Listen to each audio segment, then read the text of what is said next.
सोरेन की सरकार के समय में झारखंड का आदिवासी सुरक्षित नहीं रहा है।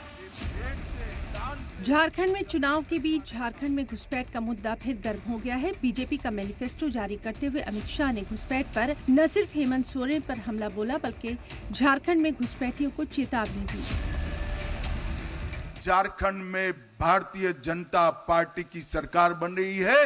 एक एक घुसपैठियों को चुन चुन कर निकालने का काम भारतीय जनता पार्टी करने वाली है। और जो घुसपैठिया जमीन हड़प कर कर बैठे हैं उनको भी मैं कहना चाहता हूं, चैन की नींद सोना बंद कर दो। भाजपा सरकार आएगी, ये भेंट से दान से जमीन हड़पाने का कानून हम लाएंगे। यही नहीं, अमित शाह ने हेमंत सोरेन पर भी हमला बोला और यूसीसी को लेकर बड़ा बयान दिया। हेमंत सोरेन की सरकार के समय में झारखंड का आदिवासी सुरक्षित नहीं रहा है। संथाल परगना में आदिवासियों की संख्या लगातार कम हो रही है। घुसपैठिए यहां आकर हमारी बेटियों के लुभाकर उनके साथ शादी कर रहे हैं और भूमि पर कब्जा कर रहे हैं। ये समस्या अगर समय रहते रोकी नहीं जाती तो ना झारखंड की संस्कृति बचेगी, ना झारखंड की रोजगारी बचेगी, ना झारखंड की भूमि बचेगी।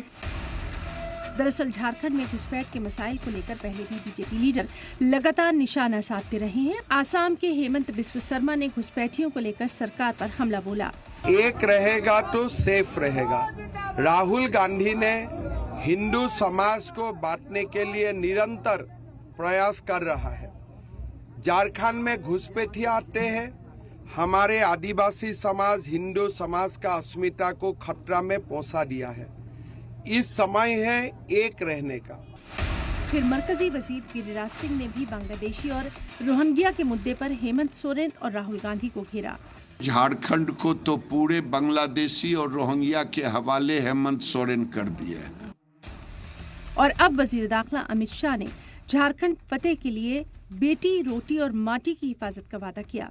25 गारंटियों के साथ खवातीन, नौजवान और आदिवासियों के लिए ऐलान किए। खवातीन के लिए दीदी योजना के तहत 2100 हर महीने 500 रुपए में एलपीजी सिलेंडर के साथ ही साल में 2 सिलेंडर मुफ्त और 300 यूनिट तक फ्री बिजली देने का ऐलान किया।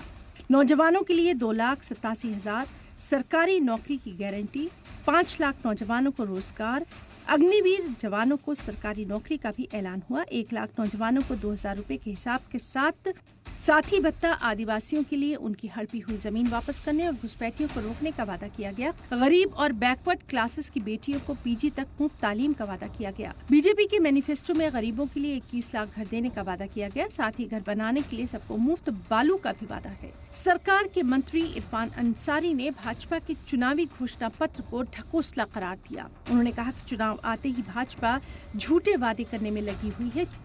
चुनाव के समय में बड़ी बड़ी बातें करना आसान है और इम्प्लीमेंट करना अलग बात है। हमें लगता है कि ये चुनावी घोषणा है उनका और सब ढकोसला है। चुनाव से पहले झारखंड में बीजेपी फुल कॉन्फिडेंस में है। खास बात है कि नौजवानों, खवातीन और बुजुर्गों के लिए झारखंड में जो फॉर्मूला अपनाया गया है उसी के सहारे हरियाणा में बीजेपी ने चुनावी फतेह हासिल की थी। ब्यूरो रिपोर्ट, सलाम टीवी।